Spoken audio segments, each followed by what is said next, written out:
आज मैं एक्सप्लेन करने वाला हूँ 2021 में रिलीज हुई मूवी फॉल, जिसकी IMDb रेटिंग है 6.4। इस मूवी में हमें दो पेशेवर माउंट क्लाइंबिंग करने वाली लड़कियों को दिखाया जाता है, जिनको रोमांस से अलग ही प्यार होता है और अपने इस प्यार के चक्कर में वो एक ऐसा डिसीजन लेती है जो शायद से उनका आखिरी डिसीजन भी बन सकता है। तो क्या था उनका वो डिसीजन, ये जानने के लिए मूवी की समरी शुरू करते हैं। मूवी की शुरुआत में हमें मूवी के मेन कैरेक्टर को दिखाया जाता है, जिसका नाम बैकी है। बैकी की अभी अभी डैन नाम के लड़के से शादी हुई है। इन दोनों को ही माउंटेन क्लाइंब करना बेहद पसंद था, जिसके कारण उन दोनों का एक दूसरे को लेकर प्यार अलग ही लेवल पर था। वो दोनों हमेशा की ही तरह आज भी एक पहाड़ पर चढ़ रहे होते हैं और उनके साथ उनकी एक दोस्त भी होती है। अब हमें दिखाया जाता है कि डैन जब ऊपर चढ़ रहा होता है तो उसे वहाँ पर एक घोंसला दिखता है, जिसके अंदर डैन अपना हाथ डाल देता है। तभी उसके अंदर से एक पक्षी बाहर निकलता है, जिसके कारण डैन का बैलेंस बिगड़ जाता है और वो नीचे की ओर गिर जाता है। पर सेफ्टी रोप से बंधे होने की वजह से वो बच जाता है, पर वो एक अजीब सी हालत में फंस चुका था। वो वहाँ से ना तो ऊपर जा सकता था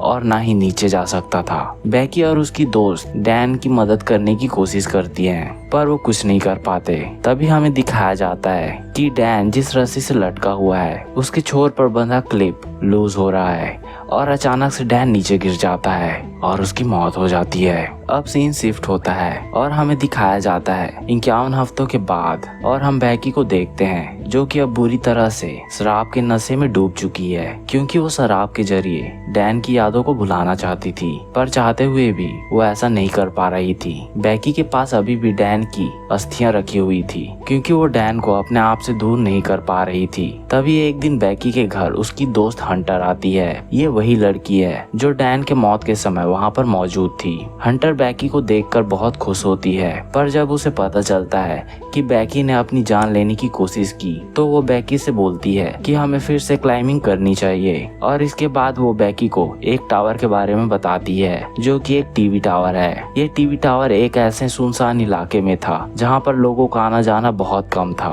हंटर उसे बताती है कि इसकी हाइट 2000 फीट है। बैकी इस जगह नहीं जाना चाहती थी, पर हंटर उसे ये बोलकर कन्विंस कर लेती है कि वहाँ पहुंचकर तुम डैन की अस्थियों को उड़ा देना, और ऐसा करने से डैन की आत्मा को शांति मिलेगी। ये सुनकर बैकी मान जाती है और अगले दिन वो पूरी तैयारी करके वहां जाने के लिए निकल जाते हैं। रास्ते में हंटर अपने सोशल मीडिया के लिए कई वीडियोस और फोटोज लेती है और उसे अपलोड करती है। अब वो फाइनली अपनी मंजिल पर पहुंच जाते हैं। वो देखते हैं कि वो टावर उम्मीद से काफी ऊंचा है। ये पहली बार होगा जब वो इतनी ऊंची क्लाइंबिंग करेंगे। इन दोनों को डर तो लग रहा होता है, पर अपने डर को हराने में जो मजा आता है वही फील करने के लिए वो दोनों टावर पर चढ़ना शुरू करते हैं। बैकी के ऊपर जाते समय उसका डर और बढ़ जाता है, क्योंकि ये टावर काफी पुराना था, जिसकी वजह से उसके लोहे में जंग लग चुका था और वो अजीब तरह से आवाज कर रही थी, जैसे कि वो अभी ही गिर जाएगी। पर बैकी अपने आप को संभालती है और ऊपर चढ़ने लगती है, और ऐसे ही चढ़ते चढ़ते वो दोनों टावर की आधी ऊंचाई तक पहुंच जाते हैं। वहां पहुंचने के बाद उनकी हिम्मत बढ़ती है, पर वहां पे चल रही तेज हवाओं के कारण उनकी हिम्मत फिर से कम हो जाती है। पर हंटर ये अधूरा नहीं छोड़ना चाहती थी, इसलिए वो दोनों फिर से ऊपर चढ़ने लगते हैं। तभी बैकी नीचे देख लेती है, जिसके कारण बैकी को डर लगने लगता है। बैकी को क्लाइंबिंग किए 1 साल से ज्यादा हो चुका था, इसलिए ये उसके लिए डरावना होता है। पर वो फिर से ऊपर चढ़ने लगती है और ऐसे ही लगातार चढ़ते हुए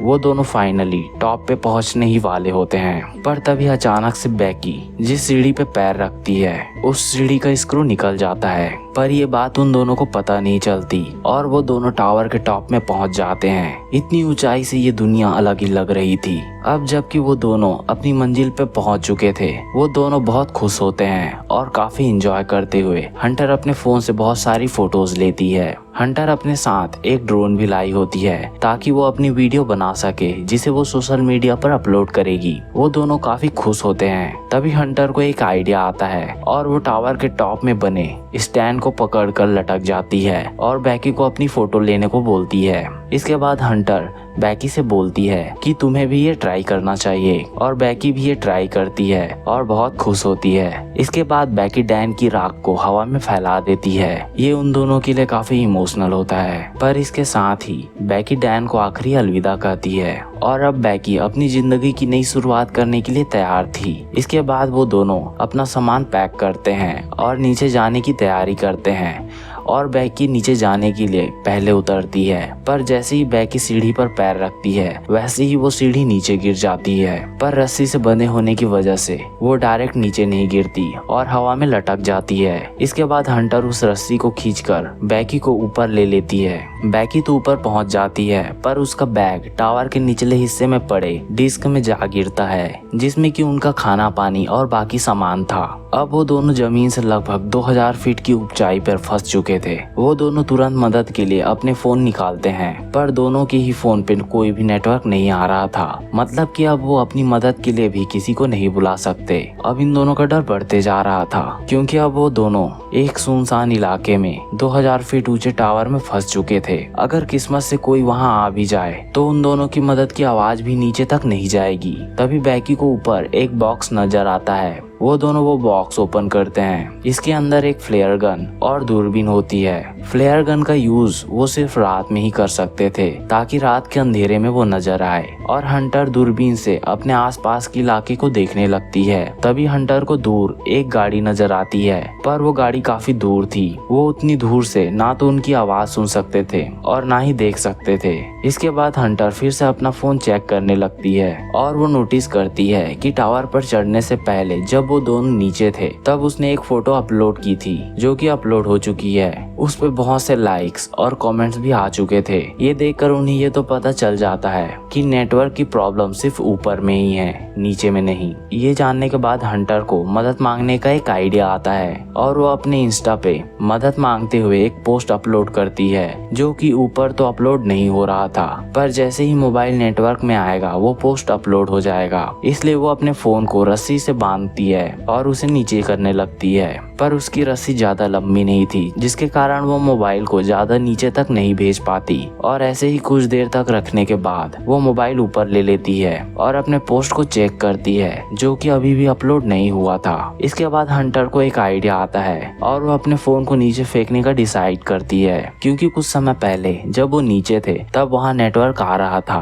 पर अगर वो सीधे फोन को नीचे फेंके तो वो टूट जाएगा। इसलिए वो अपने फोन को अपने सॉक्स के अंदर डालती है और फिर उसे वो अपने एक जूते के अंदर डालती है और नीचे फेंक देती है। अगर वो फोन सेफली नीचे पहुंच गया तो उसका पोस्ट अपलोड हो जाएगा जिसे देखकर उसकी मदद के लिए कोई ना कोई तो जरूर आएगा। उन्हें इसकी उम्मीद होती है और हंटर दूरबीन से चेक करती है कि उसका फोन सेफली नीचे गिरा कि नहीं पर वो फोन टूट जाता है। पर वहाँ नीचे एक आदमी अपने कुत्ते के साथ होता है। वो जूता उसके पास में ही गिरा होता है पर वो उस पर ध्यान नहीं देता और वहाँ से जाने लगता है।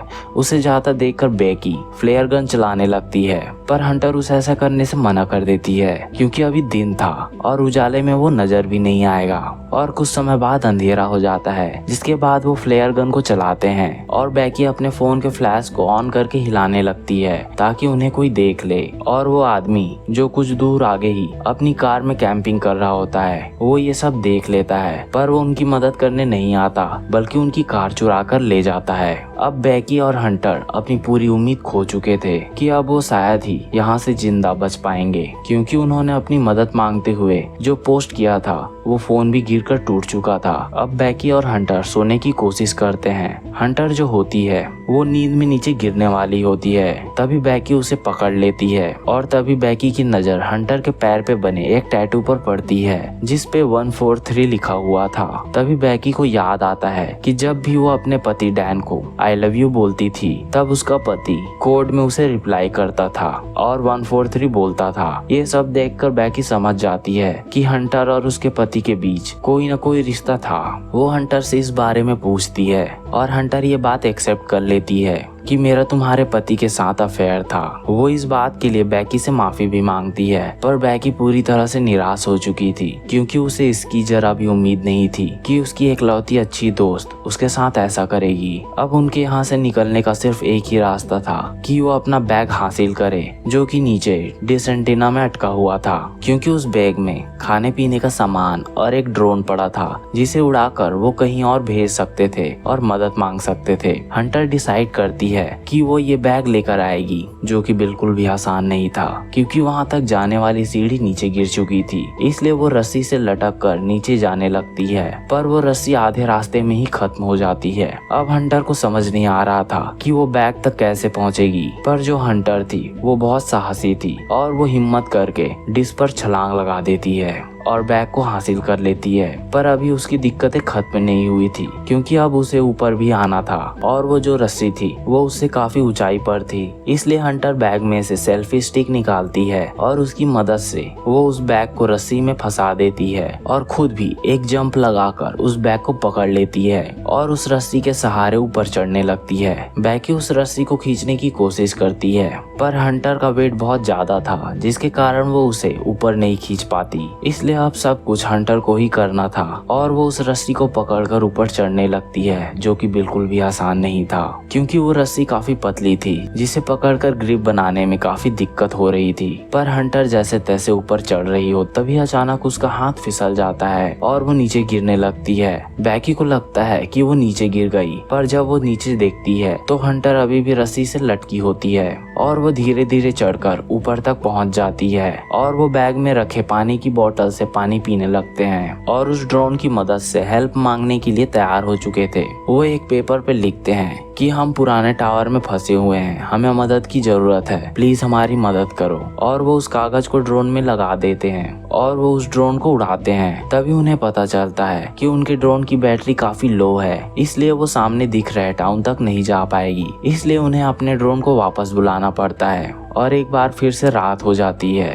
और वो दोनों सोने लगते हैं। तभी आधी रात को बैकी की आंख खुलती है और वो देखती है कि टावर के ऊपर एक लाइट लगी हुई है जो कि जल रही है, मतलब वहाँ पर इलेक्ट्रिसिटी है। इसलिए बैकी ऊपर चढ़ती है और ड्रोन की बैटरी से उसे चार्ज करने लगती है। वहाँ पर ड्रोन को रखने की जगह नहीं थी, इसलिए ड्रोन के चार्ज होने तक बैकी को वहाँ पर लटके रहना पड़ता है और कुछ देर तक ऐसे ही लटके रहने के बाद वो ड्रोन चार्ज हो जाता है और बैकी ड्रोन को लेकर नीचे उतर जाती है और उस ड्रोन पे वो कागज के टुकड़े को लगा देती है जिस पे मदद के लिए लिखा था और वो उस ड्रोन को पास के टाउन की ओर भेजने लगते हैं। वो ड्रोन एक घर के पास पहुंचने ही वाला होता है, तभी अचानक से वो एक ट्रक से टकरा जाता है और इस सब के बाद उनकी आखिरी उम्मीद भी टूट चुकी थी। अब उनको कोई भी उम्मीद नहीं थी कि वो यहाँ से जिंदा बचकर जा पाएंगे भी कि नहीं। बैकी की हालत और भी खराब होती जा रही थी क्योंकि उसे सही से खाना पानी नहीं मिल रहा था। इसके बाद बैकी लास्ट बार मदद मांगने का डिसाइड करती है